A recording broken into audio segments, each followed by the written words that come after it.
Okay, guys, we're back out here. It's Friday night. I've been out here for a little while. I don't turn the camera right on anymore. No particular reason, just other the fact I want to work. We are wet sanding again, so doesn't mean I got it all. There are areas around the edges that I'm still laid back on. Basically, from this line out, we can't break through, no matter what. Else I got to reshoot. Okay, from there forward, I'm not trying to break through. We are going to have to taper from this piece to here out. Okay, and then from there in the back out. We've already come down and obviously got here. You can see the difference. It's night and day. So far, all I've gotten is dirt nibs, but no dirt. With dust nibs, no dirt. You know when you get dirt in your paint. Real, actual, physical dirt, like a piece of sandpaper grit, sand, sandblasting sand, dirt. Because when you go to sand it, it flakes off and leaves a pockmark. Okay? Dust nibs are a little different. Dust nibs, everything grows on top of it. Okay, the best way I could describe it is, I'm looking at it sideways. So this is the top of the dust nib. And as you put paint on, it grows. And you're saying to yourself, well, why is he saying that? That sounds so stupid. But at the base, it sinks down and then rises again. And then goes flat. So it goes like this, down, and then up. So when you go to sand them off, you leave a ring around it. How far do you go has always been, I guess, the question. At least for me. Not you body guys. I see cars coming all the time. I mean, I see paint jobs that are as factory, and if you want to know if the car's hit because you got an electrical problem, I have to really look at some of these cars. And you catch it just right, and you might find a paint nib that's 99% gone. And you just catch it, and you know it's not from the factory. You're like, gotcha. Then you look at some paint jobs like, holy shit. I know when I did the re-clear, I had questioned, I had a couple of nibs in the roof. If I had a dozen, it was a lot. I did really good with that. And the question was, how far do I sand it down? And the answer I got in a reply was, until when you wet it, you don't see it anymore. So if you got a nib, there's no nibs right here, but if you got a nib right here, okay, and you sand it, you take away the nib, and then you got like a quarter moon, okay, you don't want to break through. So if you wet it and it disappears, when you do the re-clear, you're going to be good. When you buff it, you're still going to catch something by eye. Now we're doing a re-clear. We're not doing a buff right now. So in reality, I guess I'm sanding off about a coat. But there's going to be 3 more put on here. So we're going to have plenty of material, at least on the quarter panels, and part of the roof to really play with. You know what I mean? Not necessarily on the doors and the fenders, at least not at this point. I did this side because this side had the most dust nibs in it. We had very few dust nibs on the blue. We just had a problem here.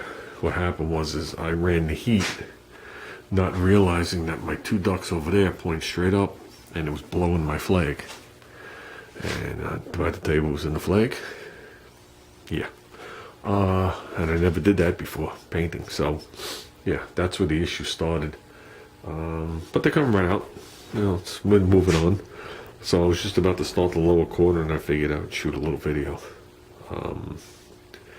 So, like I said, I didn't break through anyway. You'll know if I break through, because we're reshooting the red again. From what I could tell, I don't see anywhere where the red hasn't covered. Okay, and I was questioning why I don't paint the handles. I don't know if that was a real question or a ball-breaking question. We went back much further than where the handle sits. It would have been very hard to mask it the other way. And when I'm done, I assure you, I will come around this with a brush to paint it. Even though it's prepped and epoxied and high build, I will definitely red that out. Only because I want to, not because you're going to see it. You're definitely never going to see it. So, can't back mask it because of all this. Trust me, I tried. was able to backmask the lock. And remember, when you put the lock in, to come in here and sand these edges, and then we'll touch it up before we put the lock in, because this hole is a lot smaller than when we started between all the high build. I'll give you a perfect example. Want to know how much things got smaller? These two holes are almost non-existent for the emblem. So that's how much stuff builds up. I know these holes have shrunk. The things I got from Tom Noble will slip right in, and I'll probably put a dot of some kind of Vaseline on them. But I don't want to push them in and pull them back out to show you what they look like, in case it catches the paint and flakes it. So with that said, we still got to go over all this. I am bringing this down to 800. Is as far as I'm going. And is that the correct grit to do a re-clear? Ask 10 people, you get 10 different answers. I did the wagon to 600. A little too nervous to go around all these curves with 600. So, yeah, 800 is as fine as I'm going. And we got plenty to go. So, let's get working. That's why there was going to be no paint this weekend.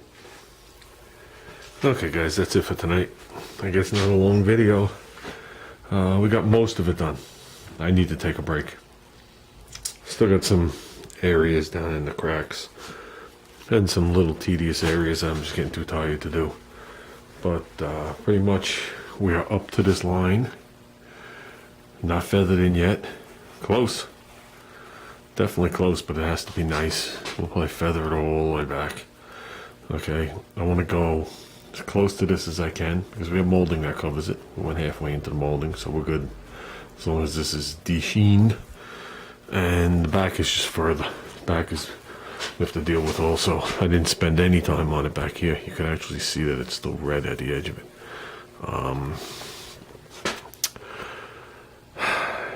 Yeah.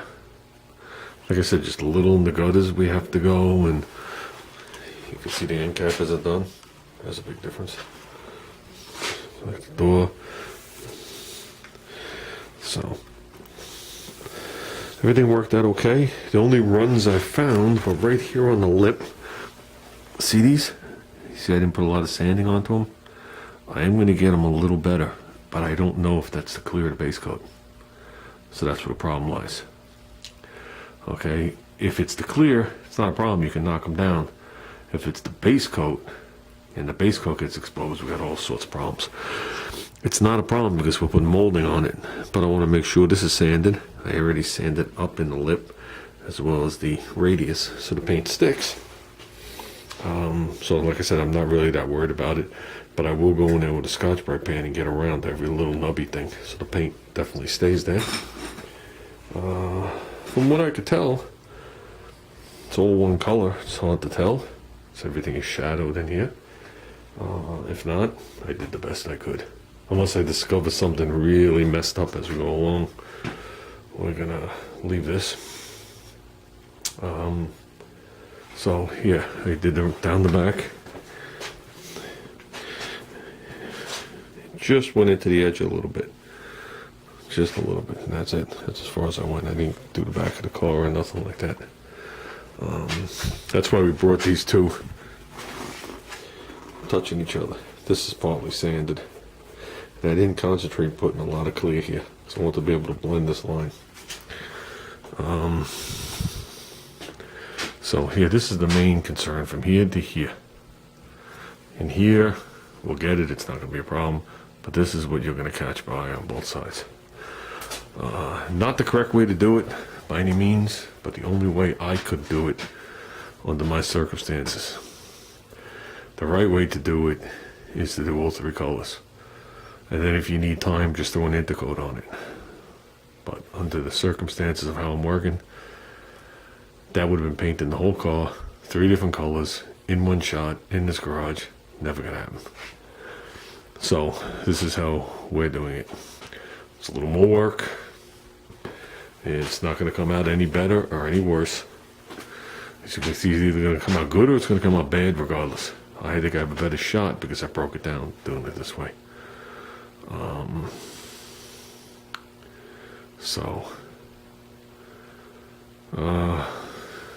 with that said, like I said, the blue definitely has a fraction of the nibby things that I was just dealing with on there. And they sanded it right out. There was no big deal, but you know, it seemed like when the peel disappeared, they were with it. No extra effort went into it. So, and I'll just say one last thing before we call it quits. This section in here, I got a little bit more aggressive, not with the grit, but a little bit more aggressive, knowing I'm going to recoat it. I just wanted to see how much this would take. See, we got to get right in here. There's little areas. The thing will cover it, but you don't want the paint to peel back off. So you got to get everywhere when you're all done, including all in here.